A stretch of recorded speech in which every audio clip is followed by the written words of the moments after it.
Looking for a healthy Halloween treat that still does the trick? Try these healthy Halloween spiders. You'll need whole wheat bread, candy corn, pretzel sticks, many M&Ms, and peanut butter and jelly. So spread the bread with peanut butter and jelly, and then you'll stack them and use a circle cookie cutter. You can use any size, but I like the bigger ones. Press down and then remove the extras from the side. That's for you, Mom.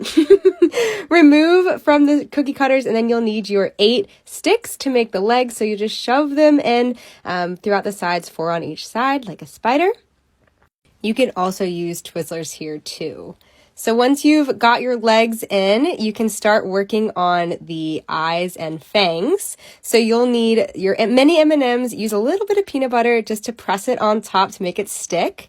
And then you'll work on your fangs, so just shove them in at the front. You can use peanut butter here too to keep them steady. And there you go. Make a bunch. They're super fun for the kids and really easy to eat and yum. Thanks.